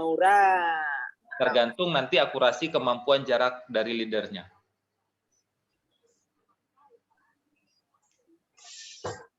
Baik, Tio. Ya, terima kasih Pak Billy, terima kasih Tio, pertanyaan yang bagus. Ya, mungkin ada anak-anak sistem komputer lain nih mau berdiskusi. Kebetulan kita juga kehadiran salah satu pakarnya. Ya, tidak apa-apa karena beliau juga sama-sama di Malaysia dengan Pak Yudi ya, kemarin ya Pak ya. Iya benar. Ya, cuma udah gabung kembali Pak Yudi, selamat datang kembali ya. Mohon maaf ini Kang Imam. Ya nggak apa Bang. Tiba-tiba hilang dengan sendirinya dan mau login lagi susah banget. Jadi saya out dulu, restart baru masuk lagi. Iya. Ya tadi kita sedikit diskusi dibantu Pak Billy tentang drone menggunakan sensor ya, sensor suhu, sensor jarak, gitu ya Pak. Ya. Kebetulan anak-anak kita dari sistem komputer cukup tertarik dengan masalah sensor-sensor ya, karena kerjaan mereka memang bergelut di sana, di alat dan di pengontrol ya, robot. Baik, berikutnya ada lagi kira-kira yang akan kita diskusikan anak-anakku sekalian, Bapak, Ibu-ibu, silahkan kalau ada pertanyaan.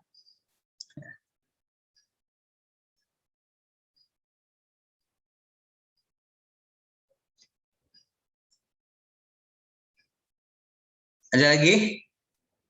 Waktu sudah menunjukkan hampir setengah 12 ya. Sesuai dengan agenda kita akan menutup acara sampai jam setengah 12. Ya. Masih ada waktu sekitar 10 menit lagi jika ada yang didiskusikan. Ya. Mau izin bertanya boleh bentar Pak? Silakan. Ya. Ini kan maaf sebelumnya saya tadi kan lagi kerja nih sekarang. Ya. Nggak semuanya bisa tertangkap semua. Ya. Jadi saya mau memastikan aja. Berarti sistem. Maaf, bisa diperkenalkan dulu? Oh ya. Dengan siapa? Saya Usman Khalid BP 20179. Ya dengan Usman Khalid. Silakan. Sistem informasi. Mau nanya nih Pak, ini tentang drone, animasi drone ini. Dari drone ini kan jadi gambar akan ditangkap oleh perangkat drone, terus dikonversikan oleh aplikasi tertentu. Nanti aplikasinya tuh bisa maksud itu bisa diekspor lagi nggak ke aplikasi 3D yang lain atau memang di aplikasi itu aja bisa apa ya? Ya, terima kasih pertanyaannya Usman Khalid ya. Ya tadi kan kan saya lihat tadi kan terakhir saya lihat tadi ada videonya yang memperlihatkan hasil dari gambar drone itu kan nggak 100% bersih, atau ada yang kayak tadi nggak melting atau nggak jelas gitu 3D-nya. Apakah memang dikerjakan ulang di aplikasi tertentu kah atau bebas di aplikasi yang lain? Ya,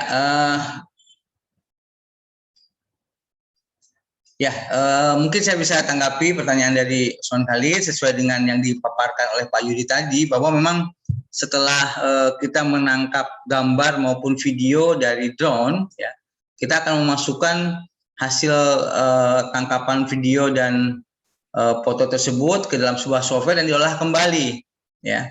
Tergantung software-software yang digunakan tadi kan, ada beberapa software yang bisa digunakan. Nah, pertanyaan apakah bisa dikonversi ke software lain? Saya rasa bisa, ya. Seperti biasa, kita bisa merubah ke bentuk lain, MP4, MPEG dan sebagainya, saya rasa gitu, ya. Jadi kalau pertanyaannya adalah apakah setelah diolah oleh salah satu software bisa dikonversi ke software lain, saya rasa bisa, ya. Karena memang sesuai dengan beberapa software yang kita gunakan di video kan, artinya kita bahkan bisa mengkonversi ininya, ya, bisa mengkonversi jenis videonya, ya, dari MP4 ke MPEG, ya, ke jenis yang lain gitu, saya rasa. Itu maksudnya pertanyaannya, ya, Usman Khalid. Pak. Ya. Ya. Oke, terima kasih pertanyaannya. Ini memang mohon maaf ya, sangat disayangkan Pak Yudinya memang kembali putus kembali, ya. Kemungkinan sinyalnya memang di sana tidak baik, ya. Beliau sangat meminta maaf, ya, tidak bisa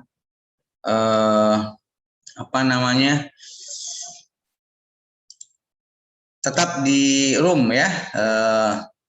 Tidak apa-apa, kita lanjut ke sesi berikut saja sebelum beliau gabung kembali. Karena kita perlu dokumentasi, saya akan coba untuk foto bersama, ya. Jadi silahkan ini siap-siap bagi yang masih di dapur. Ini saya lihat ada, ya, untuk siap-siap untuk foto bersama, ya, tidak apa-apa. Artinya sambil bekerja, sambil mengikuti kegiatan ini, ya. Baik, ini untuk halaman pertama kita coba untuk sesi fotonya, ya. 1, 2, 3. Oke, ini juga sebagai dokumentasi apabila nanti Anda merasa hadir tetapi sertifikatnya tidak muncul gitu, ya. Silakan juga Anda bisa print screen di layarnya untuk menunjukkan kepada saya nanti, Pak, saya hadir gitu, ya. Nah, karena kemarin bagi yang tidak ada sertifikatnya muncul dan saya meminta bukti Anda kehadiran, tidak bisa membuktikannya, gitu. Jadi sulit, ya. Tapi kalau Anda punya screenshot foto bersama, insya Allah nanti Anda bisa membuktikan kepada saya bahwa Anda memang betul-betul hadir, ya. Itu halaman pertama. Sesi foto yang kedua, siap-siap, ya. Ada Fitri, ada Vega, Mardia, ya. Oh, ini lengkap semua. Ada Pak Billy juga, ya. Siap-siap kita ambil fotonya, ya. Senyum, 1, 2, 3. Ya, terima kasih. Sesi kedua, ya. Yang halaman ketiga, ya, 3. Ya, halaman ketiga, kita siap-siap, ya. 1, 2, 3. Oke. Berikutnya keempat, ya, halaman keempat, ada Liani, ada M. Arif, ya, ada Isda. Saya tidak bisa sebutin semua karena lama, ya. Ini sudah lengkap semua. 1, 2. Kang Yudi juga sudah hadir ini di halaman keempat. Kita sedang foto bersama dulu, Kang, menjelang ini sambil menunggu Kang masuk lagi, ya. Oke, halaman kelima, ya. Halaman kelima, ya, fotonya Adila Islawidoni, ya, fotonya belum ada, kameranya belum aktif. Firman Yasir Arafat, ya. Maurel ya, Taufik. Nah, udah ada semua. Tio udah ada, Liani, Mardika Pertiwi, Devika. Oke, siap. 1, 2, 3. Oke.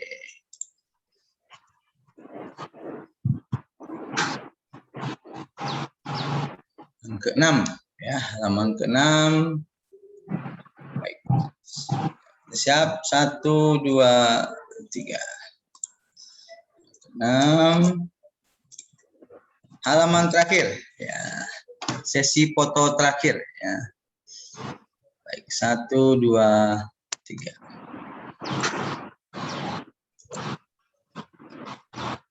Oke, baik, itu tadi sesi foto kita. Sekarang narasumber kita sudah join kembali ya, Pak Yudi ya. Mungkin masih ada yang mau ditanyakan, silakan adik-adik semua, masih ada 5 menit kurang lebih ya. Apabila ada yang ingin ditanyakan. Oke, sebelumnya saya minta maaf ya, tadi terputus ya. Baru bisa bergabung kembali karena jaringan kurang bagus. Silakan jika ada yang mau ditanyakan. Ya, tadi sih ketika Akang live juga ada yang bertanya apakah setelah kita mengambil video maupun gambar melalui drone, kita masukkan ke sebuah aplikasi pengolah citranya. Nah, setelah itu apakah bisa dikonversi ke software yang lain gitu ya? Gitu. Ya, bisa. Sangat memungkinkan sekali untuk dikonversi ke berbagai software. Terutama kalau yang saya lakukan itu untuk software pemodelan tadi, seperti 3D Max, Blender, kayak gitu ya. Bisa berarti ya? Ya, karena nanti ada, kalau saya menggunakan Agisoft software untuk Automozaik, itu ada pilihan ekspor, ada extension filenya, itu kita bisa pilih. Extension filenya kan macam-macam tuh. Nanti kita lihat software yang mau kita import itu dia support filenya apa gitu. Apakah kayak SWF ataukah OBJ gitu ya. Kalau dia, jadi kita cari software yang mau kita import itu dia bisa import filenya apa, dan nanti ekspor dari software Automozaiknya dia bisa ekspornya apa. Jadi extensionnya harus sama antara yang diekspor sama impor. Kalau dia bisa sama, insya Allah dia bisa dibuka dan diolah di software berikutnya. Iya. Oke. Saya mau melanjutkan. Jadi kalau untuk metode drone ini cuma bisa untuk 3D asset berarti ya. Kalau untuk 3D organik gimana, Pak? 3D apa, Mas? Organik yang kayak gambar tanaman, manusia. Kalau ya. Kan ada apa tuh beda konsep. Bisa sekali. Itu juga sudah digunakan untuk pemetaan lahan sawit, misalnya kayak gitu ya, perkebunan. Jadi bukan terkhusus untuk bangunan aja ya berarti? Tidak. Seluruh objek yang ada di permukaan dalam bentuk visual ya, yang bisa ditangkap dengan kamera, bisa diolah lebih lanjut. Oke. Kasih. Ya, itu tadi pertanyaan dari Usman Khalid, Pak, BP 2002 ya. 2000 ya, sorry, 2001 ya. Oke, Usman Khalid 2000 ya, 179 mahasiswa sistem informasi kita. Mungkin terakhir, kalau kemarin ketika disertasi S3 di Malaysia itu tentang tsunami ya kan? Model tsunami. Kemudian banjir. Gimana? Banjir. Banjir, jadinya banjir ya. Nah, saya berpikir kalau tentang tsunami kan bisa juga dibuatkan pemetaan di Padang kan. Karena di Padang ini ada ancaman-ancaman tsunami seperti itu gitu kan. Nah, jadi kalau bisa dimodelkan kira-kira kan, divisualisasikan ketika terjadi gitu. Itu memungkinkan sepertinya ya. Memungkinkan. Tahun ini saya sedang mengembangkan untuk pemodelan tsunami di Cilacap. Oh gitu. Ya mudah-mudahan kedepannya bisa di Padang. Alhamdulillah ya, dibantu kami di sini kan. Insya Allah. Karena kalau Cilacap sama Padang sepertinya lebih di Padang ya. Kalau mendengar isunya gitu ya. Karena situasi kondisi saat ini kan lagi pandemi kan, jadi cari yang dekat-dekat saja. Oke. Mudah-mudahan setelah pandemi kita bisa dibantu dimodelkan ya oleh LIPI, oleh Kang Yudi, sehingga membuat kita sedikit nyaman lah ya safe gitu ya menghadapi kemungkinan itu. Ya memang sih kita berdoa tidak terjadi ya, tapi segala sesuatu tentu saja perlu dipersiapkan gitu ya. Karena selama ini edukasi yang diberikan pemerintah daerah masih sebatas secara langsung gitu ya. Ada simulasi tsunami, gempa gitu ya. Belum dalam bentuk video, belum dalam bentuk yang akurat gitu ya. Yang resmi dari dikeluarkan oleh pemerintah gitu. Ya, itulah. Baik, saya rasa sudah 11:30. Jika tidak ada pertanyaan lagi, adik-adik semua, Bapak Ibu sekalian, peserta webinar multimedia siang hari ini, ya, kita akan tutup acara ini dengan mengucapkan alhamdulillah. Mudah-mudahan apa yang diberikan oleh Pak Yudi Rezaldi siang ini bermanfaat bagi kita semua dan juga jadikan amalan soleh buat Pak Yudi.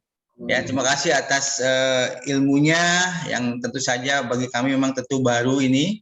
Ya, kita akan tindak lanjuti ke depan insya Allah dengan workshop sepertinya akan lebih afdol nih ya, akan lebih terlihat ya. Kita contohkan ambil gambar di drone ya, kita olah gitu pencitraan 3 dimensinya. Siap ya Kang ya?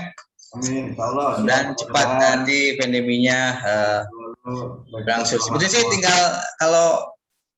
tinggal akangnya aja yang mau apa enggak ke Padang. Sudah divaksin, sudah diswab, kayaknya sebenarnya bisa gitu ya. Nah, kita siap di sini ke depan ya untuk langsung animasinya. Ya, sekali lagi terima kasih juga kepada adik-adik mahasiswa SMA Amir Nusa Padang, para peserta dari luar Sivitas Nusa Padang ya yang telah hadir. Sekali lagi mudah-mudahan ini bermanfaat bagi kita semua. Sekali lagi mohon maaf atas segala kekurangan ya. Mungkin Kang Yudi ada closing dulu sebelum kita tutup Kang. Oke, alhamdulillah ya, terima kasih semuanya, terima kasih Kang Imam, terima kasih Bang Billy sudah membantu. Terima kasih adik-adik atas kehadirannya, semoga apa yang saya sampaikan ini bisa bermanfaat. Tentunya yang baik-baiknya itu datang dari Allah, yang jelek-jeleknya itu datang dari diri saya sendiri. Dan mohon maaf atas tidak nyamannya tadi, sempat terputus-putus 2 kali ya. Saya berusaha buat masuk lagi, susah banget. Jadi makanya agak lama. Tapi alhamdulillah bisa bergabung kembali. Nggak apa Kang, memang sebentar cuman masih bisa diisi. Sekali lagi terima kasih Kang Yudi, terima kasih para peserta semuanya. Terakhir mungkin saya informasikan bahwa jangan live dulu dari grup WA kita karena saya akan men-share materi video-video di sana dan juga akan men-share sertifikat kita di grup di sana ya. Sampai ketemu saya rasa di webinar lainnya. Sekali lagi saya mohon maaf atas kekurangan. Saya tutup wabillahi taufiq wal hidayah. Assalamualaikum warahmatullahi wabarakatuh. Waalaikumsalam warahmatullahi wabarakatuh. Saya izin live ya, Kang Imam. Ya. Saya langsung izin live. Oh boleh, saya ada meeting yang lainnya. Silakan Kang. Nanti recordingnya saya kirim nanti. Oh ya, siap. Bang Billy, terima kasih banyak ya. Sama-sama Pak Yudi. Assalamualaikum. Waalaikumsalam. Ini ada kegiatan lagi ya Kang? Tidak ada kegiatan lagi kan maksudnya? Tidak ada lagi Kang. Iya, mau saya juga mau live. Mungkin terima kasih semuanya ya. Oke. Kita menuju ke meeting berikutnya. Ya. Sampai ketemu ya. Waalaikumsalam.